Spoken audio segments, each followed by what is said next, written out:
Bismillahirrahmanirrahim. Assalamualaikum warahmatullahi wabarakatuh. Alhamdulillah wassalatu wassalamu ala Rasulillah wa ala alihi wa sahbihi wa mawalah wa la hawla wa la quwata illa billahi wa ba'du. Alhamdulillah, di malam ini kita akan membahas kembali tentang Qasasul Anbiya, kisah para nabi dalam Al-Quran.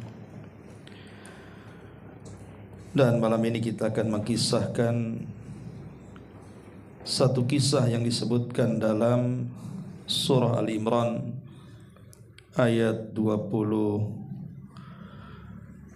atau 33 dan seterusnya, tentang kisah Nabi Allah Zakaria alaihi salatu wassalam. Hadirin dan hadirat yang dimuliakan Allah subhanahu wa ta'ala, Nabi Allah Zakaria satu dari sekian nabi-nabi Bani Israel. Dan nasab Zakaria sendiri, kalau diurut, maka sampai kepada Nabi Allah Ya'qub alaihi salatu wassalam. Dan Ya'qub putra Ishak, dan Ishak putra Nabi Allah Ibrahim alaihi salatu wassalam.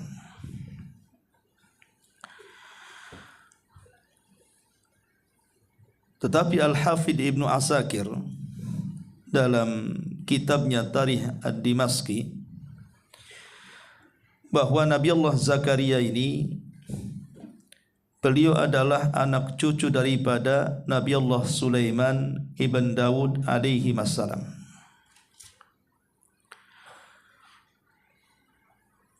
Tapi yang jelas bahwa nasab Zakaria alaihi salatu wassalam sampai kepada Nabi Allah Ibrahim alaihi salam. Karena seluruh nabi-nabi Bani Israel setelah Nabi Ibrahim alaihi salatu wassalam diutus, maka seluruhnya nasabnya sampai kepada Ibrahim. Ma'asyiral muslimin wal muslimat rahimani wa rahimakumullah. Adapun Zakaria sendiri, istrinya adalah Isa. Isa ini saudari daripada Hanna. Dan Hanna sendiri adalah istri daripada Imran, yang disebutkan di dalam Al-Quran namanya surah Al-Imran.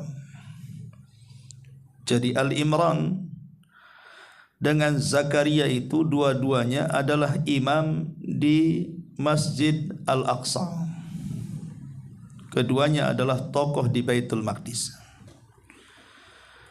Lah kebetulan Al-Imran sendiri memiliki istri namanya Hanna, dan Hanna memiliki saudari namanya Isa yang menikah dengan Nabi Allah Zakaria.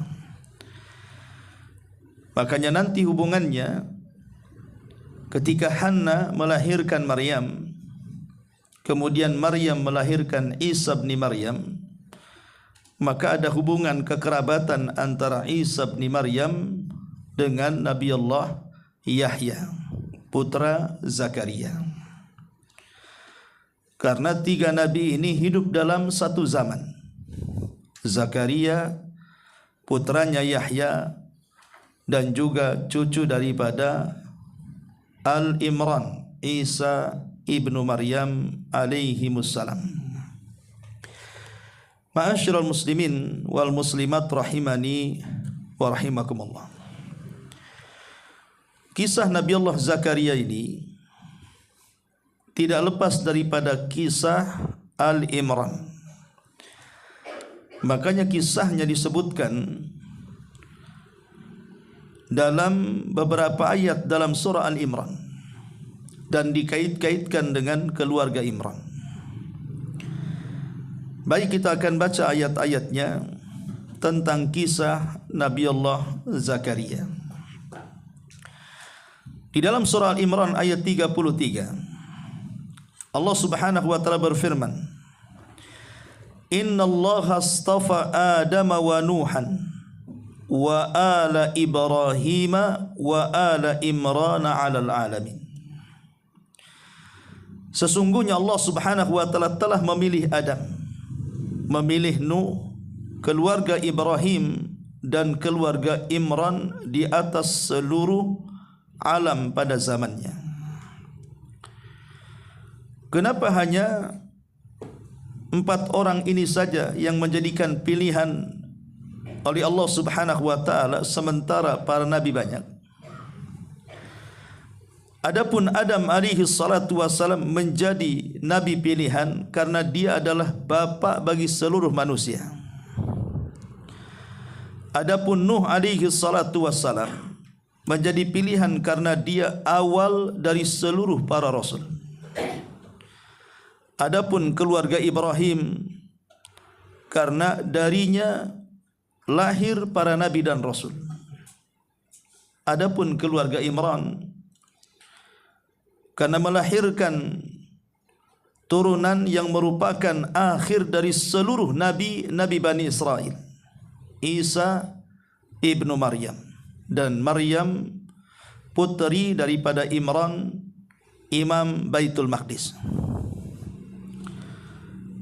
Ma'asyiral muslimin wal muslimat rahimani wa rahimakumullah. Kemudian Allah mengatakan dzurriyyatan ba'dhuha min ba'din wallahu sami'un alim. Mereka adalah satu keturunan, sebagiannya adalah keturunan dari sebagian yang lainnya. Jadi seluruh para nabi itu ada keterkaitan dengan nabi-nabi sebelumnya. Seperti Nabi SAW, kalau diurut nasabnya sampai kepada Ismail, dan Ismail putra daripada Ibrahim. Termasuk juga nabi dari seluruh nabi-nabi yang akhir dari nabi-nabi Bani Israel, Isa bin Maryam. Kalau diurut nasabnya sampai kepada Yakub, dan Yakub putra daripada Ishak, dan Ishak putra daripada Ibrahim. Jadi sebagian mereka para nabi itu adalah keturunan bagi sebagian yang lainnya. Kemudian Allah Subhanahu wa taala mulai menceritakan kisahnya. Idz qalat imra'atu Imrana Rabbi inni nadhartu laka ma fi batni muharraran fataqabbal minni innaka antas samiul alim. Ingatlah ketika istri Imran, siapa istri Imran? Hannah, berkata dan berdoa, wahai Rabbku, sesungguhnya aku bernazar kepadamu, apa yang ada di dalam kandunganku murni kalau lahir hanya diberikan untukmu, artinya berkhidmat di Baitul Maqdis. Maka terimalah nazar dariku, sesungguhnya engkaulah yang maha mendengar lagi maha mengetahui. Kita tahu bahwa Hannah dan juga Al-Imran ini sudah lama tidak memiliki keturunan. Sampai dikisahkan dalam kisah Israiliyat, tatkala kemudian keduanya sedang berjalan-jalan di padang pasir, tiba-tiba melihat ada burung yang sedang merawat anak-anaknya. Kemudian kerinduan Hannah ingin memiliki anak. Dari situlah kemudian dia bernazar dan mengatakan, kalau seandainya engkau ya Rabb kabulkan permintaanku, engkau anugerahkan kepadaku keturunan, maka aku janji keturunan ini aku akan gunakan untuk berkhidmat kepadamu. Aku akan serahkan ke Baitul Maqdis. Tapi kemudian ketika Allah Subhanahu wa taala kabulkan, maka Al-Imran ini meninggal sebelum lahirnya keturunannya. Maka kemudian Allah mengatakan, falamma wada'atha qalat rabbi inni wada'tuhal untha wallahu a'lamu bima wada'at wa laysa adh-dhakaru kal untha wa inni sammaituha Maryam wa inni u'idzuha bika wa dzurriyyataha minasyaitonir rajim. Ketika kemudian Hannah pun hamil dan melahirkan, maka Hannah melihat bahwa yang dilahirkan itu bukan sebagaimana keinginannya. Dia menghendaki anak laki-laki. Rupanya Allah Subhanahu wa taala mengabulkan anak perempuan. Makanya dia mengatakan, "Ya Rabb, aku telah melahirkan anak perempuan." Padahal Allah lebih tahu apa yang dia, maksudnya istri Imran, lahirkan. Laki-laki tidak sama dengan perempuan. Dan aku memberinya nama Maryam serta memohon perlindungan kepadamu untuknya dan anak cucunya dari setan yang terkutuk. Jadi terkadang apa yang kita inginkan berbeda dengan yang Allah kabulkan. Tentu ada hikmah. Setiap doa terkadang seperti itu. Terkadang kita menginginkan sesuatu tapi pengijabahannya berbeda dengan permintaannya. Dan tentunya perbedaan antara pengabulan dengan permintaan ini semua demi kebaikan. Semua ada hikmah di balik itu. Karena cara pengabulan Allah Subhanahu wa taala akan setiap doa-doa yang kita panjatkan itu ada modelnya case. Apa yang kita minta itu pula yang diijabah. Ada modelnya tidak case, sengaja menjadi simpanan untuk kita kelak di akhirat. Tapi ada juga antara permintaan dengan pengabulan berbeda. Mintanya lain, pengabulannya pula lain. Seperti keluarga Imran ini. Minta anak laki-laki, lahir anak perempuan. Ma'asyiral muslimin yang dimuliakan Allah Subhanahu wa ta'ala. Akhirnya kemudian Allah Subhanahu wa ta'ala memberi nama sendiri anak perempuan itu bernama Maryam. Kemudian Allah perintahkan agar Hannah berlindung kepada Allah Subhanahu wa taala saat kelahiran Maryam dari syaitan yang terkutuk. Makanya Nabi SAW mengatakan ada dua bayi di dunia ini yang tidak disentuh oleh setan saat kelahirannya. Pertama Maryam bintu Imran, yang kedua putranya Isa bin Maryam. Saat kelahirannya tidak ditusuk lambuknya oleh syaitan. Tapi selain keduanya, seluruh manusia yang lahir ditusuk lambungnya oleh syaitan. Seolah-olah syaitan memberitahukan bahwa dengan kelahiranmu aku kasih tahu akulah musuhmu sepanjang masa hidupmu. Ma'asyiral muslimin yang dimuliakan Allah Azza wa Jalla. Maka Allah mengatakan fataqabbalaha rabbuha biqabulin hasanin wa ambataha nabatan hasanan wa kaffalaha Zakaria. Dia Allah menerima Maryam dengan penerimaan yang baik. Kemudian Allah membesarkannya dengan pertumbuhan yang baik dan menyerahkan pemeliharaannya kepada Nabi Allah Zakaria. Ma'asyiral muslimin yang dimuliakan Allah Azza wa Jalla, kita tahu bahwa walaupun Imran dengan Zakaria ini dua-duanya imam di Baitul Maqdis, tapi Bani Israel secara hati lebih mencintai Al-Imran dibandingkan Zakaria. Karena dia adalah tokoh yang sangat dimuliakan, dihargai dan juga ditinggikan di tengah-tengah Bani Israel. Maka seluruh para ulama Baitul Maqdis, orang-orang alim ahli ibadah di Baitul Maqdis, menginginkan bahwa merekalah ingin merawat Maryam. Mereka semua ingin bahwa kami yang merawatnya, sebagai bentuk berterima kasihnya mereka kepada Imran yang sudah meninggal dunia. Tetapi kemudian Allah Subhanahu wa taala mentakdirkan bahwa walaupun semuanya ingin merawat Maryam, tapi perawatan itu jatuh kepada Nabi Allah Zakaria alaihi salatu wassalam. Dengan cara apa? Dengan cara undian. Karena ketika itu kan mereka mengundi siapa yang berhak mengambil Maryam. Maka semua para orang-orang alim, para orang-orang ahli ibadah di Baitul Maqdis berdiri di tepian sungai. kemudian mereka diperintahkan untuk melemparkan kolam-kolam mereka. Siapa yang kolam-kolamnya tenggelam, maka dia gagal untuk merawat Maryam. Siapa yang kolamnya tetap di atas permukaan dan tidak hanyut karena arus air sungai, maka dialah yang berhak mengkafil Maryam. Rupanya seluruh kolam-kolam para ulama, para ahli ibadah Baitul Maqdis tenggelam semuanya, kecuali kolamnya Nabi Allah Zakaria. Sejak itulah maka Zakaria berhak untuk mengkafil Maryam. Makanya Allah mengatakan wa kafalaha Zakaria. Maka Zakarialah yang berhak merawatnya, mengkafilnya. Ma'asyiral muslimin wal muslimat rahimani wa rahimakumullah. Maka Nabi Allah Zakaria yang sekaligus paman daripada Maryam, karena bagaimanapun ibunda Maryam dengan istri Zakaria kan saudari kandung. Berarti Maryam dengan Nabi Allah Zakaria jatuhnya paman. Makanya kemudian Zakaria ini merawat bagaikan anaknya, apalagi memang Zakaria sendiri tidak punya anak.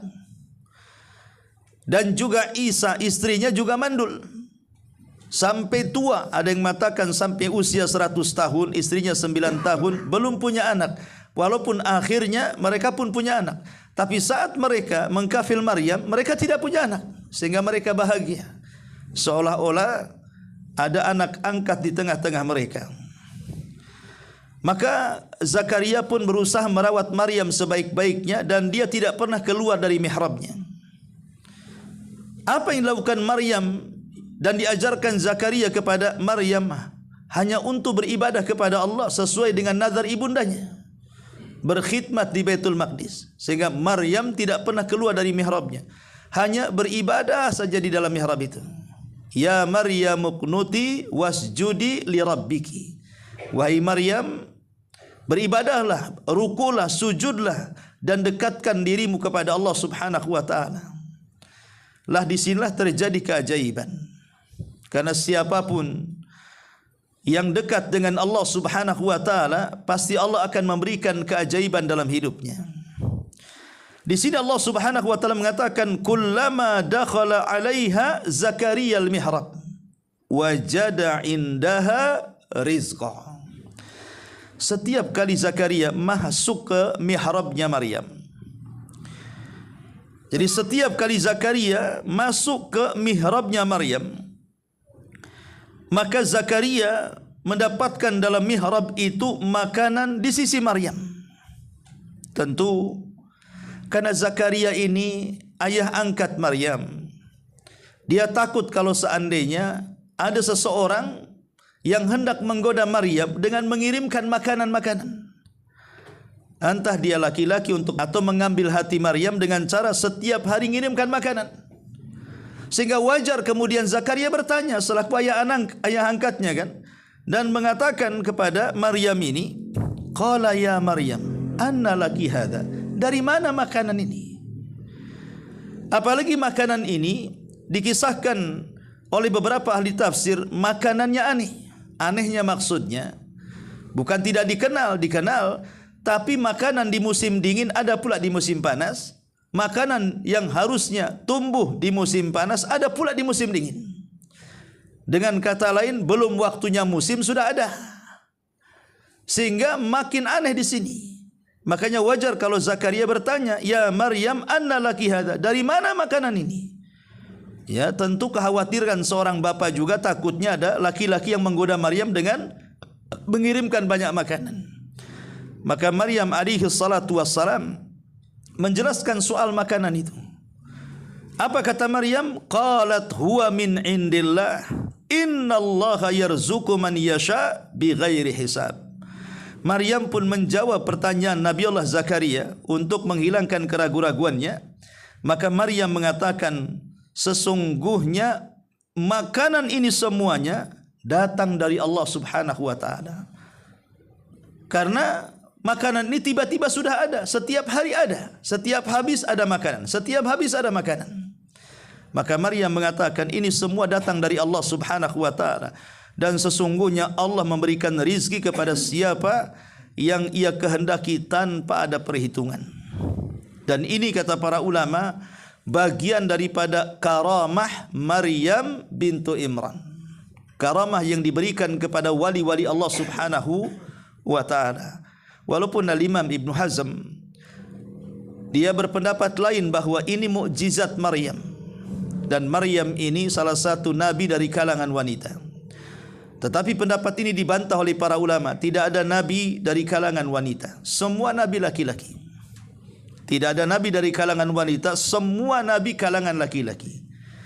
Adapun keanehan Maryam ini bukan mukjizat, tetapi dia adalah karamah, keanehan yang diberikan oleh Allah Subhanahu wa taala kepada wali-walinya.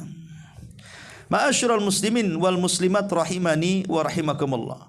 Saat Nabiullah Zakaria melihat ada keanehan pada makanan itu. Kenapa makanan di musim dingin ada di musim panas? Kenapa makanan di musim panas ada di musim dingin? Artinya Allah tidak mustahil mengabulkan sesuatu yang dianggap mustahil manusia, bagi Allah itu mudah. Lah ketika itu dia berfikir, kalau Maryam saja diberikan karamah dengan diberikan makanan setiap hari apabila habis, maka tidak mustahil bagi Allah Subhanahu wa ta'ala memberikan keturunan kepadanya. Maka dia mencoba meniru Maryam untuk lebih dekat lagi dengan Allah Subhanahu wa ta'ala dalam mihrab Zakaria. Karena masing-masing punya mihrab untuk beribadah kepada Allah Subhanahu wa ta'ala. Jadi Zakaria lebih lagi rajin lagi ibadahnya, lebih lagi rajin lagi berdoanya agar diberikan keturunan. Makanya Allah Subhanahu wa ta'ala berfirman, hunalika da'a Zakaria rabbahu. Di sanalah Zakaria berdoa. Apa doa Zakaria? Qala rabbi habli min ladunka dzurriyyatan thayyibatan innaka sami'ud du'a. Zakaria mengatakan, ya Rabb, kata-kata ya Rabb ini bentuk tawassul. Kalau kita berdoa kepada Allah dengan mengatakan ya Rabb, berarti kita telah bertawassul dengan nama Allah Subhanahu wa ta'ala Ar-Rabb. Dan siapapun yang berdoa dengan menyebut ya Rabb, hampir-hampir tidak akan ditolak doanya. Maka Zakaria mengatakan, ya Rabbi habli, Rabb berikan kepadaku min ladunka dzurriyyatan thayyibah, dari sisimu kepadaku keturunan yang baik-baik. Innaka sami'ud du'a, karena sesungguhnya engkau maha mendengar doa. Ma'asyiral muslimin yang dimuliakan Allah Subhanahu wa ta'ala, dijelaskan di dalam ayat yang lain, tepatnya dalam surah Al-Anbiya, di mana Nabi Allah Zakaria saat berdoa itu terkandung 3 perkara yang kalau kita meniru doanya Zakaria, insya Allah, kita yakin dengan Allah, maka Allah pasti akan mengabulkan doanya. Apa 3 perkara dalam doa Zakaria itu? Sebutkan dalam surah Al-Anbiya ayat 90. Allah Subhanahu wa ta'ala mengatakan, wa Zakaria idnada rabbahu rabbi la tadharni fardan wa anta khairul warithin fastajabna lahu wa wahabna lahu Yahya wa aslahna lahu zawjahu innahum, di sini syahidnya, innahum kanu yusari'una fil khairat wa yad'unana raghaban wa rahaban wa kanu lana khashiin. Dan ingatlah ketika Zakaria berdoa kepada Allah, ya Rabb, janganlah engkau membiarkan aku hidup seorang diri tanpa ada keturunan, dan engkau ahli waris yang terbaik untukku. Maka kami memperkenankan doa Zakaria, dan kami anugerahkan kepada Zakaria Yahya, dan kami jadikan istrinya dapat mengandung. Sesungguhnya mereka adalah orang-orang yang selalu bersegera dalam mengerjakan perbuatan-perbuatan baik, dan mereka berdoa kepada kami dengan harap cemas, dan mereka adalah orang-orang yang khusyuk saat berdoa kepada kami. Di sini Nabi Zakaria menggunakan 3 metode dalam berdoa. Yang pertama, keyakinan penuh kepada Allah Subhanahu wa taala. Karena di sini Allah mengatakan wa kanu lana khashiin. Wa kanu lana khashiin, dan mereka adalah orang-orang yang khusyuk saat berdoa kepada kami. Kalimat khusyuk ini kata ulama mengandung adanya keyakinan atau as-siqatu billah. Mengandung adanya keyakinan yang betul-betul yakin bahwa Allah Subhanahu wa taala akan mengijabah doa-doa kita.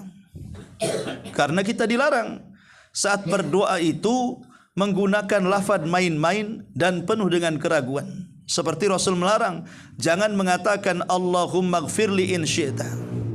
Ya Allah, ampuni dosa-dosaku jika kau mau. Kata Rasul, jangan katakan seperti itu. Karena kalimat ini terkandung keraguan dalam doa. Doa itu tidak boleh ragu-ragu, harus yakin bahwa Allah mengijabah kita. Makanya Allah mengatakan salah satu syarat doa kita akan mustajab, kata Nabi SAW, wa antum muqinuna bil ijabah. Kalian harus yakin bahwa Allah pasti mengijabah doa kita. Ini cara yang pertama yang diajarkan Zakaria kepada kita. Harus penuh keyakinan kepada Allah Subhanahu wa taala. Yang kedua, berdoa dengan penuh harapan dan juga kerendahan hati kepada Allah Subhanahu wa taala. Karena di sini Allah mengatakan wa yad'unana raghaban wa rahaba. Wa yad'unana raghaban wa rahaba. Dan mereka, maksudnya Zakaria, wa yad'unana, berdoa kepada kami dengan penuh harap dan juga kecemasan. Harap dan cemas saat berdoa. Kalimat harap dan cemas ini artinya berdoa dengan penuh harap dan kerendahan. Kerendahan kepada Allah Subhanahu wa taala. Jangan sombong di hadapan Allah Subhanahu wa taala, seolah-olah kita tidak berhajat dengan Allah saat berdoa. Dan harus penuh dengan harapan bahwa setiap doa-doanya pasti didengar dan dikabulkan. Dan yang ketiga, yusari'una fil khairat, berusaha dalam amal kebaikan. Makanya kita lihat dalam ayat selanjutnya, kenapa ketika Nabi Allah Zakaria mendapatkan kabar gembira dari malaikat bahwa istrinya mengandung Yahya, di mana malaikat memberitahu Zakaria? Apakah Zakaria diberitahu malaikat anaknya akan lahir itu sedang duduk-duduk bersama kawan-kawannya, atau sedang ngopi di pagi hari, atau sedang jalan ke sana kemari? Tidak. Malaikat ketika memberitakan Zakaria akan kelahiran Yahya, Zakaria berada di dalam mihrabnya. Dari sini kata para ulama, ketika Nabi Allah Zakaria sedang salat dalam mihrabnya, datang malaikat Jibril memberitahu bahwa engkau akan memiliki keturunan. Artinya bahwa orang kalau ingin dikabulkan doanya, maka dahulukan dengan salat.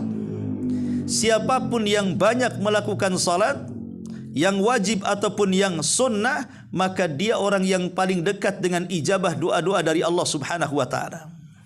Karena salat itu silatun bainal abdi wa rabbi, hubungan kita antara kita dengan Rabb kita. Maka di sini Allah mengatakan fanadathul malaikatu wa huwa qaimun yusalli fil mihrab. Lalu malaikat Jibril memanggilnya ketika dia berdiri melaksanakan salat di dalam mihrabnya. Lihat bagaimana kondisi Zakaria ketika dihabarkan malaikat dia sedang salat. Maka siapapun yang banyak melakukan salat, maka dia akan lebih dekat pengijabahannya akan doa-doanya. Kemudian Jibril mengatakan innallaha yubashshiruki bi Yahya musaddiqan bi kalimatin minallah wa sayyidan wa hasuran wa nabiyyan minas salihin. Maka kemudian Jibril memberi kabar gembira kepada Zakaria dengan mengatakan Allah menyampaikan kabar gembira kepadamu dengan kelahiran Yahya yang membenarkan kalimat-kalimat Allah. 1. Menjadikan panutan di tengah-tengah Bani Israel. 2. menahan diri dari hawa nafsunya 3, dan seorang nabi di antara orang-orang soleh 4. Allah berikan ciri-ciri anak yang akan lahir dengan 4 keutamaan. Apa saja 4 keutamaan? Musaddiqan bi kalimatillah. Dia akan lahir dan menjadi nabi dan membenarkan kalimat-kalimat Allah Subhanahu wa taala. Yang kedua, dia akan jadi panutan, akan menjadi uswah dan qudwah di tengah-tengah Bani Israel. Yang ketiga, dia akan menjadi orang yang sangat menahan diri dari syahwat. Sepanjang hidupnya Yahya tidak pernah mendekati wanita. Kemudian dia seorang nabi di antara orang-orang saleh. Di sini ada faedah, karena dalam ayat yang lain Nabi Allah Zakaria saat meminta anak, dia hanya meminta kepada Allah Subhanahu wa taala lahir anak yang saleh, lahir anak yang diridhai oleh Allah Subhanahu wa taala. Itu saja. Tapi rupanya Allah Subhanahu wa taala kabulkan doanya lebih daripada permintaannya. Begitulah setiap doa. Kalau kita berdoa kepada Allah Subhanahu wa taala dengan doa yang baik, maka pengijabahannya akan lebih baik dibandingkan permintaannya. Terkadang kita minta 1, Allah kasih 4. Ya, seperti Zakaria. Dia hanya minta 1, tapi Allah Subhanahu wa taala kasih 4. Dari sini menunjukkan apa? Siapapun yang sungguh-sungguh berdoa kepada Allah Azza wa Jalla dengan doa-doa kebaikan, maka Allah Subhanahu wa taala akan mengabulkan dengan pengabulan yang lebih dibandingkan permintaannya. Ma'asyiral muslimin yang dimuliakan Allah Subhanahu wa taala. Disebutkan dalam surah Maryam bagaimana upaya Nabi Allah Zakaria alaihi salatu wassalam saat berdoa meminta keturunan. Apa kata Allah? Kaf ha ya ain sad.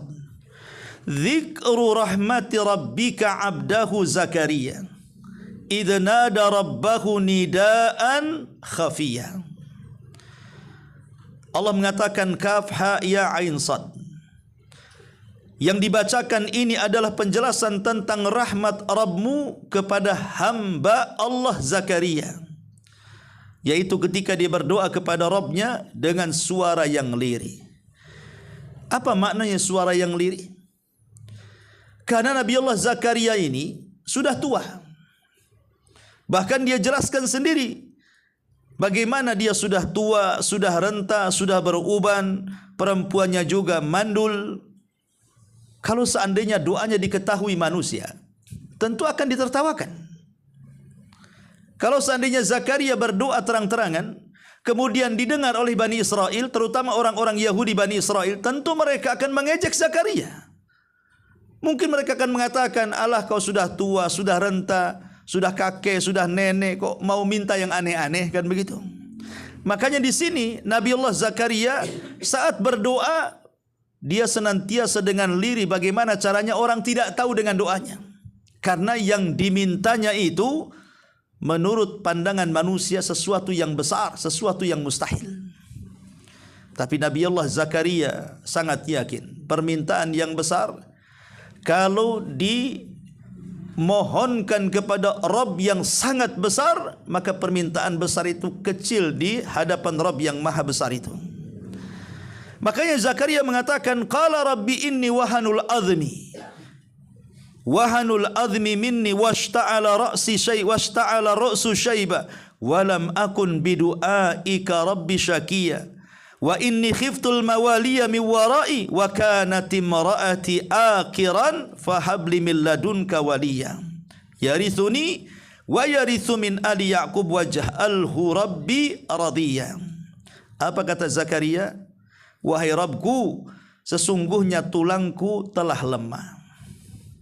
Namanya sudah tua. Nanti antum akan merasakan kalau sudah usia mungkin 70-80 tahun. Mungkin berjalan saja sudah susah. Yang saya contohkan naik tangga, tangganya disalahkan. Padahal badannya yang sudah tak kuat naik. Ya. Jalan di jalan, nggak tahan jalan yang disalahkan. Siapa yang ngaspal katanya. Padahal dia nggak sanggup jalan sebenarnya. Itu maknanya bahwa tulang-tulangku, kata Zakaria ini, sudah tidak kuat lagi, sudah lemah. Ya. Kemudian washta'ala ra'su syaiba, yang kedua kepalaku telah penuh dengan uban. Artinya sudah mendekati dengan kematian. Karena uban itu alamah min alamah qurbil mauti. Dia adalah tanda dari tanda dekatnya kematian, adalah uban yang merubah seluruh warna rambut dalam badan kita. Kemudian yang ketiga, walam akun bidu'aika rabbi syakiya, dan aku tidak pernah kecewa dalam berdoa kepadamu wahai Rabbku. Artinya Nabiullah Zakaria walaupun sudah renta, sudah tua, sudah tak sanggup lagi jalan, tapi dia tidak pernah berhenti berdoa. Dari sini menunjukkan apa? Kesungguhan dalam berdoa. Kemudian kata beliau, sesungguhnya aku khawatir terhadap keluargaku sepeninggalku, sedangkan istriku adalah seorang yang mandul. Anugerahkan kepadaku seorang anak di sisimu ya Rabb. Ada yang mengatakan akhir ini bukan berarti sama sekali istri Zakaria ini tidak punya anak.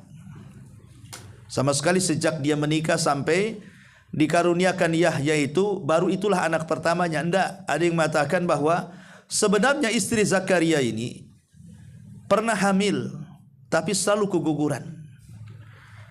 Jadi kalau dia hamil, belum lagi lahir, keguguran. Hamil lagi, belum lahir, keguguran. Jadi berkali-kali dia keguguran. Makanya saat kemudian dia punya anak, kemudian diberi nama Yahya. Yahya itu artinya hidup, supaya dia tetap hidup. Jadi dengan memberi nama Yahya, supaya dia tetap hidup dan tidak mati. Ada yang mengatakan seperti itu. Tapi ada yang mengatakan ya mandul-mandul, artinya tidak punya anak sejak menikah dan baru punya anak setelah lahirnya Yahya alaihi salatu wassalam. Ma'asyiral muslimin wal muslimat rahimani wa rahimakumullah. Ketika para malaikat ini memberitakan bahwa istrinya mengandung, maka Nabi Zakaria ketika itu sempat tidak percaya, tidak yakin kalau doanya diijabah oleh Allah Subhanahu wa taala. Makanya dia mengatakan qala rabbi anna yakunu li ghulamun wa qad balaghani al-kibaru wa imraati akhir. Wahai Rabbku, bagaimana aku bisa mendapatkan anak sedangkan aku sudah tua renta dan istri pun mandul, ya. Tetapi bagaimana jawaban Allah? Qala kadzalika Allahu yaf'alu ma yasha. Allah berfirman, demikianlah Allah melakukan sesuatu sekehendaknya. Allah bisa membuat orang punya keturunan, Allah juga bisa membuat orang tidak punya keturunan. Allah bisa membuat orang punya anak, Allah juga bisa membuat orang tidak punya anak. Allah bisa berkehendak sesuka hatinya.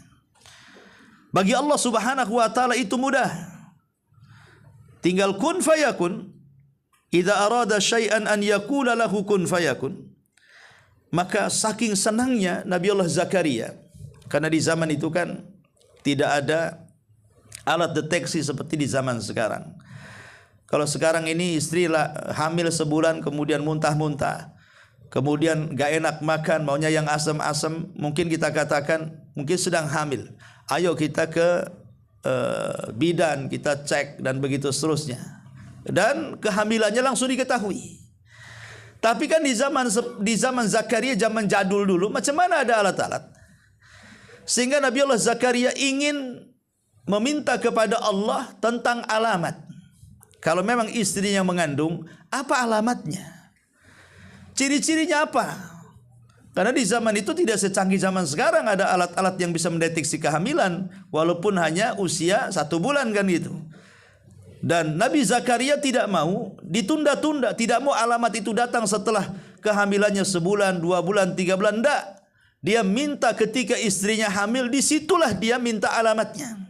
Saking apa? Kerinduannya ingin punya keturunan. Makanya kemudian dia mengatakan, qala rabbi ij'al li ayah. Qala rabbi ij'al li ayah. Wahai Rabbku, berikan aku satu tanda kehamilan istriku. Berikan aku tanda, apa tandanya? Kalau istriku sedang hamil ini, Maka Allah Subhanahu wa taala mengatakan, qala ayatuka alla tukalliman nas thalathata ayyamin illa ramza wadhkur rabbaka katsiran wasabbih bil asyi wal ibkar. Maka Allah Subhanahu wa taala memberikan tanda-tanda alamatnya. Kata Allah, tandanya bagimu adalah engkau tidak dapat berbicara dengan manusia selama 3 hari, kecuali dengan isyarat, sebutlah nama Rabbmu sebanyak-banyaknya dan bertasbihlah pada waktu petang dan juga pagi hari. Jadi saat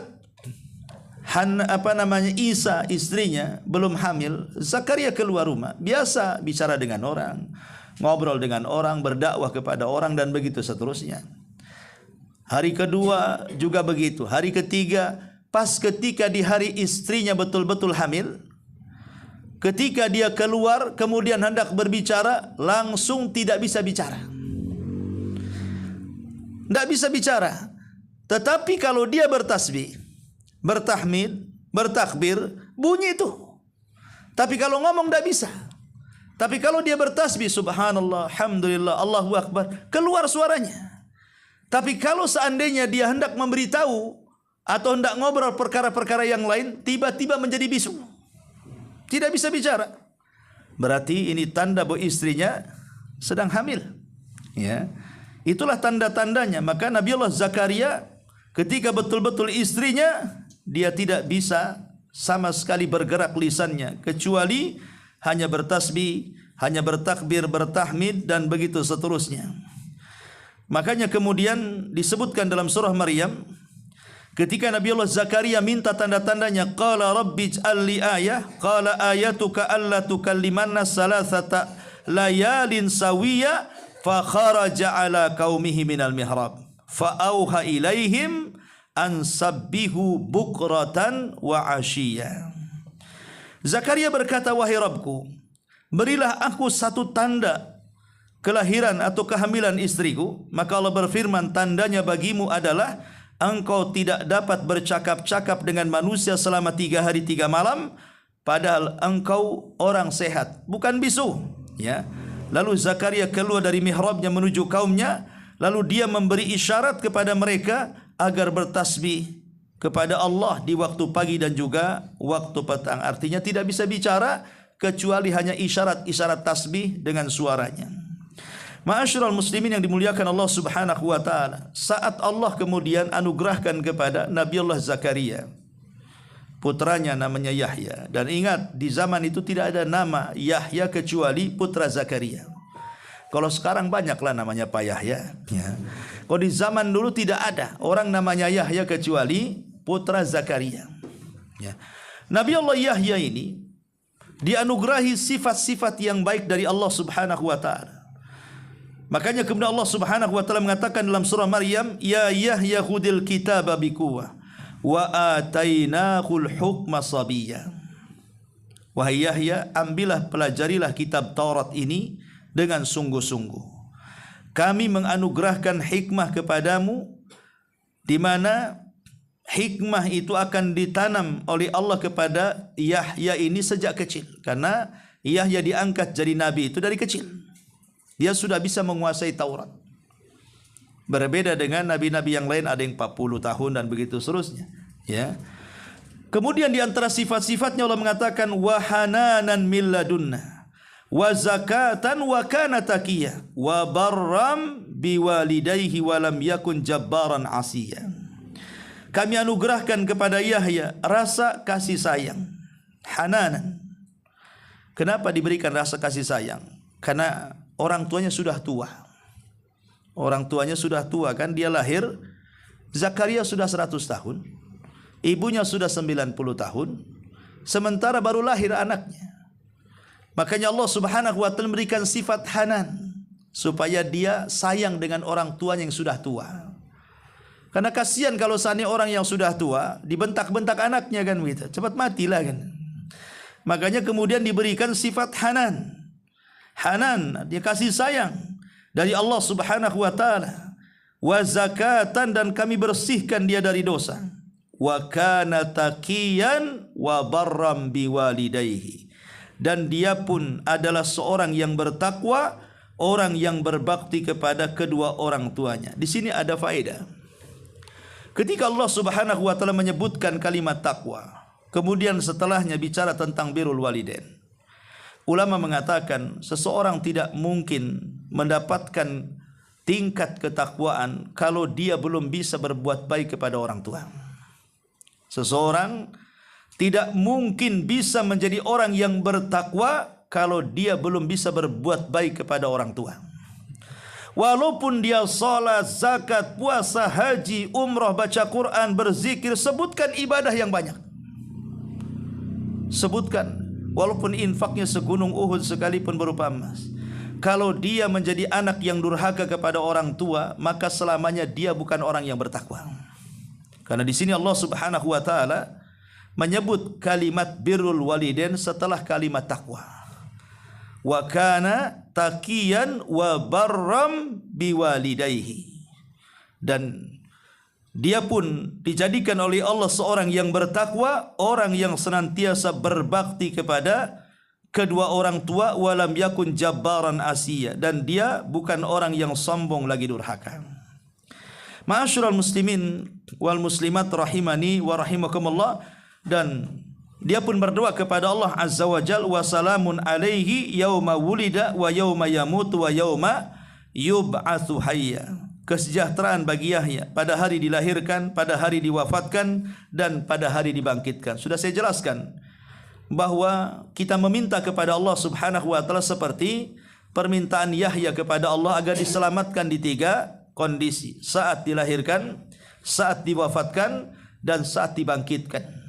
Dari mana? Dari gangguan syaitan.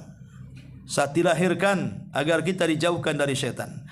Kemudian hidup di dunia juga sama, saat meninggal juga sama, saat dibangkitkan juga sama. Minta keselamatan kepada Allah Subhanahu wa taala. Ma'asyiral muslimin wal muslimat rahimani wa rahimakumullah. Adapun kematian Nabi Allah Zakaria alaihi salatu wassalam menjadi perselisihan para ulama. Bagaimana cara meninggalnya? Karena kita tahu bahwa kematian para nabi itu berbeda dengan kematian para rasul. Kalau kematian para rasul, mustahil seorang rasul ataupun ulul azmi minar rusul dibunuh secara sadis oleh kaumnya. Tidak ada satupun rasul dari ulul azmi yang dibunuh secara sadis, di mana semua rasul ulul azmi itu meninggal dalam kondisi normal. Kalau ancaman pembunuhan ya, tapi tidak berhasil. Nuh alaihi salatu wassalam sempat diancam oleh kaumnya untuk dibunuh. Makanya dia mengatakan, Rabbi inni maghlubun fantasir. Ya Rabb, aku hampir dikalahkan. Artinya hampir dibunuh kaumku. Fantasir, tolong aku. Tapi Nuh tidak jadi dibunuh. Nuh diselamatkan dengan azab yang menimpa kaumnya. Akhirnya diselamatkan oleh ke atas perahu. Setelah kemudian selamat, dia sakit kemudian meninggal. Kemudian Nabi Ibrahim, walaupun ancaman pembunuhan berkali-kali, yang jelas adalah dia pernah dilempar ke dalam api. Tapi Allah Subhanahu wa taala tidak menjadikan Ibrahim mati terpanggang dalam api. Bahkan Allah mengajarkan kalimat untuk membuat api tunduk kepada Ibrahim, Qul ya naru kuni bardan wa salaman ala Ibrahim. Katakan wahai api dingin, kemudian selamatkan Ibrahim. Maka Ibrahim tidak terbakar. Upaya pembunuhan ada, tapi dia tidak dibunuh dengan sadis. Sampai Ibrahim akhirnya hijrah ke Haran, hijrah ke Palestina, hijrah ke Mesir, balik lagi ke Palestina, hijrah ke Arab, balik lagi ke Palestina, artinya meninggal di Palestina. Kemudian siapa lagi? Nabi Musa. Nabi Musa berkali-kali mau dibunuh saat Fir'aun mengejar dengan tentaranya, kemudian terhadang dengan lautan, yang Bani Israel sudah ketakutan dan mengatakan wa inna la mudrakun, kami sudah dikepung oleh Fir'aun dan tentaranya. Macam mana ini wahai Musa? Maka Musa pun berdoa kepada Allah. Akhirnya Musa mengatakan, inna ma'iya rabbi sayahdin. Kebersamaan kita dengan Allah, pasti Allah akan menolong kita. Akhirnya Allah merintahkan untuk memukul tongkatnya. Jadilah lautan menjadi 12 jalan. Musa pun selamat dan Fir'aun pun ditenggelamkan. Musa tidak mati dibunuh, tapi Musa meninggal dengan takdir Allah di Ardut Tih. Ketika Bani Israel diazab 40 tahun tidak bisa keluar dari negeri itu. Adapun Isa bin Maryam juga sama. Ada upaya pembunuhan. Sampai kemudian orang-orang Romawi yang mengepung Isa bin Maryam, mereka tidak berhasil menangkap Isa, tapi menangkap yang diserupakannya. Yang diserupakan Isa itulah kemudian ditangkap, digantung, disalib dan dibunuh. Sehingga orang Yahudi mengklaim sudah membunuh Isa dan mengatakan qatalnal Masih ibn Maryam. Kami sudah membunuh Isa, tapi Allah bantah, wa ma qatalu wa ma sallabu walakin syubbiha lahu bal rafa'ahu Allahu ila sama. Isa tidak dibunuh, Isa tidak disalib, bahkan Isa diserupakan, bahkan Isa diangkat ke langit. Sampai hari ini Isa belum mati dan akan meninggal di akhir zaman. Termasuk Nabi SAW upaya pembunuhan berkali-kali. Berkali-kali mau diracun, mau ditindih dengan batu dari atap dalam perang Bani Qunaiqah. Ya. Kemudian saat hijrah dikepung oleh pasukan Quraisy, di mana siapa yang memenggal kepalanya dapat 100 ekor unta lewat perintah Abu Jahal. Tapi Nabi SAW selamat dan meninggal karena sakit. Intinya bahwa ulul azmi minar rusul tidak ada yang dibunuh dengan sadis. Tapi selain mereka, selain para rasul, para nabi, macam-macam cara kematiannya. Contoh Yahya dibunuh dengan cara dipenggal oleh Raja Herodus, yang karena Yahya ketika itu tidak memfatwakan sebuah fatwa yang memuaskan kerajaan. Karena ketika itu Raja Herodus dia menikah dengan wanita dari kerabatnya, dan secara syariat Yahya itu haram, tidak boleh. Sama juga dengan kita lah, ada wanita-wanita yang haram dinikahi. Ya. Akhirnya raja minta fatwa kepada Yahya. Yahya tidak bisa. Yang namanya haram tetap haram sampai kiamat. Akhirnya dari pihak wanita marah, kemudian menggoda sang raja. Akhirnya raja tergila-gila dengan wanita itu. Kata wanita itu, kau boleh menikahi aku, maharnya penggal kepala Yahya. Akhirnya kemudian mereka pun menangkap Yahya, kemudian memenggal kepalanya sebagai bentuk mahar wanita pelacur untuk sang raja. Walaupun al-jaza min jinsil amal, balasan itu disesuaikan dengan amalannya. Sebagaimana raja ini zalim kepada Nabi sehingga memenggal kepala Yahya, Allah kirim penguasa yang jauh lebih zalim daripada raja ini. Akhirnya menyerang kerajaan itu, kemudian menghancurkan, mulantakkan seluruh kerajaannya. Datang Buhtun Nasr dari Babil, kemudian menyerang Palestina. Raja yang memenggal Yahya dibantai habis-habisan, orang-orangnya menjadi budak, laki-lakinya dibantai, negaranya dihancurkan. Al-jaza min jinsil amal namanya kan. Balasan disesuaikan dengan amalannya. Lah ketika Yahya meninggal dunia, tentu mereka takut dengan pengaruh Zakaria. Cemana Zakaria, ayahnya tidak mungkin tinggal diam. Karena saat dibunuh jasadnya dikembalikan kepada Zakaria tanpa kepala. Kepalanya dibawa ke istana, jasadnya diberikan kepada ayahnya Zakaria. Tentu seorang ayah, walaupun dia seorang nabi, ada sisi kemanusiaannya. Ya, pasti dia marah kan begitu. Macam mana anaknya bisa dimutilasi seperti ini? Lah dari pihak kerajaan khawatir kalau pengaruh Nabi Zakaria ini akan membuat keributan di kerajaannya. Maka kemudian keluarlah dekret dari mereka untuk membunuh Zakaria juga. Tapi kemudian para ulama berselisih pendapat tentang dengan cara apa Zakaria dibunuh itu. Al-Imam Ibnu Hazm rahimahullahu taala dalam kitabnya ya Al-Milal wan Nihal, beliau mengatakan qutila Zakaria bil hijarati, bahwa Nabi Zakaria itu dibunuh dengan dilempar dengan batu. Jadi dihancurkan kepalanya dengan batu. Dia meninggal. Ya. Tetapi Al-Imam Ibnu Ishaq, seorang pakar sejarah, dia mengatakan bahwa Nabi Allah Zakaria saat tahu bahwa dia sedang diburu, kemudian dia pun masuk ke dalam hutan. Di sinilah terjadi mukjizat, kata Imam Ibnu Ishaq, famarra bi syajaratin, maka dia pun melewati satu pohon. Tiba-tiba pohon ini bicara dan membelah dirinya dan mengatakan, kemarilah wahai Zakaria, sembunyilah di sini. Tetapi masalahnya iblis yang mengikuti pelarian Zakaria melihat Zakaria ini masuk ke salah satu pohon, kemudian pakaiannya kejepit sedikit keluar. Maka saat tentara kemudian mengepung hutan tersebut, maka iblis kemudian menjelma sebagai manusia dan menunjukkan bahwa Zakaria ada di pohon itu. Kalau kau ingin membunuhnya, ambillah gergaji pohon itu, maka dia akan mati. Akhirnya kemudian Nabiullah Zakaria pun kemudian meninggal dengan cara digergaji.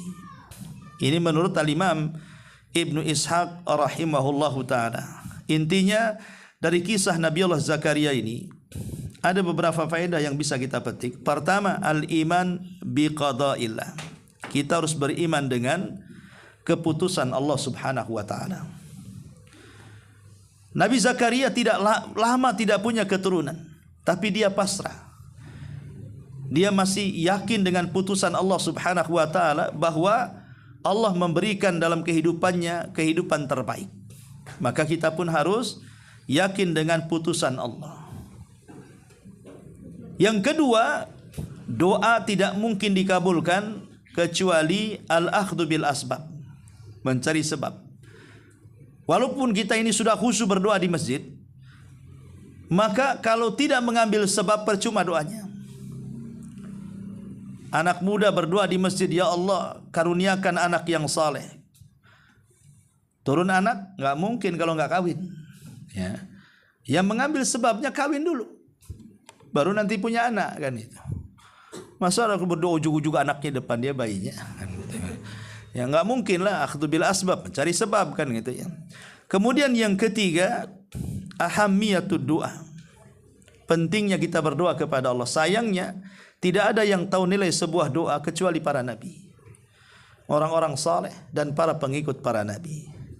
Padahal doa itu sendiri adalah ibadah. Walaupun seandainya Allah akhirkan pengabulannya, bukan berarti Allah tidak mendengar doa kita. Tetap doa yang kita panjatkan walaupun di Allah akhirkan pengabulannya tetap dapat pahala. Lalu apa ruginya? Kita sedang beribadah kepada Allah Subhanahu wa taala. Kemudian juga al-iktsar min dzikrillah. Di sini kita diajarkan agar kita memperbanyak zikir kepada Allah Subhanahu wa taala seperti Nabi Allah Zakaria. Kemudian juga meminta talabu dzurriyyati salihah. Kalau kita meminta keturunan, maka mintalah seperti Zakaria. Minta anak yang saleh. Minta anak yang baik. Karena betapa banyak orang-orang yang tidak pernah berdoa kepada Allah, kemudian diberikan karunia berupa anak. Karena saat meminta anak, dia tidak pernah meminta anak yang saleh. Setelah besar anak jadi jahat, kemudian durhaka kepada orang tuanya. Kadang orang tuanya sudah tua. Terkadang ada yang marah orang tuanya, nak kalau tahu kau akan durhaka kepada aku, dah kucekik waktu bayi. Ya, karena suka kurang ajarnya anak itu kan. Maka mintalah anak yang saleh. Jangan minta anak saja, minta anak yang saleh. Karena banyak orang tua yang menyesal setelah anaknya besar. Dia tertawa saat kelahirannya, menangis setelah dia besar karena durhaka dengan orang tuanya. Kemudian juga di antara faedah daripada kisah ini, bahwa tidak boleh seseorang itu putus asa dengan rahmat Allah Subhanahu wa taala. Karena Nabi Zakaria tidak pernah putus asa. Walaupun dia tidak punya keturunan, tapi dia tidak pernah putus asa dengan rahmat Allah. Akhirnya membuahkan hasil ketika dia sudah tua, usianya 100, istrinya 90 tahun. Akhirnya Allah anugerahkan dari rahmatnya berupa keturunan Nabi Allah Yahya ibn Zakaria alaihi assalam. Inilah di antara sekilas kisah Nabi Allah Zakaria. Baik, sampai di sini. Sebelum saya tutup, kita buka pertanyaan. Kalau tidak ada, saya yang bertanya dan hadiahnya kitab. Silakan. Anak pernah bertanya, Ustaz, bahwa Nabi Isa punya istri dan punya anak. Apakah betul? Hadisnya lemah. Tapi secara umum para nabi itu punya keturunan. Mereka menikah dan punya keturunan secara umum, ya. Sebagaimana yang Allah Subhanahu wa taala sebutkan di banyak ayat dalam Quran, bahwa para nabi itu punya istri dan punya keturunan. Makanya Nabi SAW sendiri mencontohkan istrinya banyak dan memiliki keturunan. Adapun apakah Isa bin Maryam turun di akhir zaman, kemudian dia membunuh Dajjal, menegakkan keadilan dengan cara mematahkan salib, membunuh babi, menegakkan syariat Islam, kemudian dia juga sempat haji dan begitu seterusnya, apakah di akhir zaman dia akan menikah dan punya keturunan? Wallahu a'lam. Memang ada riwayat tetapi lemah riwayatnya. Tapi ini perkara gaib yang tidak mungkin kita harus memastikan kecuali dengan dalil yang sahih. Wallahu a'lam. Baik, sebagaimana amanah ada 2 buku Fikih Asmaul Husna. Bagi siapa yang bisa menjawab 2 soalan, maka dia akan mendapatkan 2 buku Fikih Asmaul Husna. Hah? 2 orang saja. 2 orang pertanyaan berarti 2 buku. 1 buku, 1 Oh, bukan 2 pertanyaan 1 buku. Baik, ya. Dari kisah Nabiullah Zakaria, mungkin ikhwan dan akhwatnya bisa. 1 ikhwan 1 akhwat. Baik, akhwat dulu yang di atas. Akhwat dulu yang di atas. Bisa nanti jawabannya dikirim lewat kertas atau ya teriak sedikit enggak apa-apa. Dekat tangga sini biar dengar. Ya. Baik, di awal kisah tadi saya menjelaskan tentang kisah Ali Imran. Di situ disebutkan 2 wanita yang mulia, istri dari 2 imam Baitul Maqdis. Siapa 2 wanita ini namanya? Halo ibu-ibu, silakan. Ahsanti, masyaallah. Hanna dan Isa.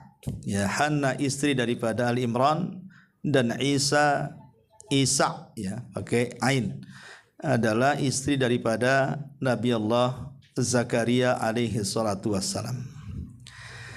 Baik, kemudian pertanyaan yang kedua tentang kisah Nabi Allah Zakaria. Nabi Allah Zakaria berdoa kepada Allah Subhanahu wa taala dari mulai muda sampai dia tua, sampai usianya 100 tahun dan istrinya 9 tahun. Tapi tak kunjung dikabulkan. Akhirnya Allah kabulkan. Ketika Allah Subhanahu wa taala mengabulkan, maka Allah Subhanahu wa taala berikan anak itu sifat-sifat yang baik. Ada 4 sifat yang disebutkan dalam Al-Quran. Sebutkan 4 sifat ini yang Allah berikan kepada Yahya putra Zakaria. Silahkan. Apa 4 sifat ini? Atau ayatnya musaddiqan bi kalimati. Nah, udah saya kasih mukadimah. Musaddiqan bi kalimati. Wa sayyidan wa hasuran wa nabiyyan minas salihin. Terjemahkan aja lah tuh. Ini kan 4. Musaddiqan bi kalimati wa sayyidan wa hasuran wa nabiyyan minas salihin. Fadhal. 4 sifat Nabi Yahya. Nggak tahu, nanti saya jawab dapat kitab saya. Kalau tidak berurutan siapa? Enggak masalah. Yang pertama diberikan sebagai orang soleh dan berkemampuan menahan diri dari hawa nafsu. Oke. Dan juga menyampaikan dan juga membenarkan suatu kalimat atau dari firman Allah. Dan juga menjadi panutan. Ahsan, ya. Iya, benar, ya. Itulah 4 sifat yang disebutkan oleh Allah Subhanahu wa taala. Baik, dengan berakhirnya 2 soalan dan 2 hadiah, kita tutup dengan doa kafaratul majelis. Subhanaka bihamdika asyhadu an la ilaha illa anta astaghfiruka wa atubu ilaik. Allahu taala alam. Assalamualaikum warahmatullahi wabarakatuh.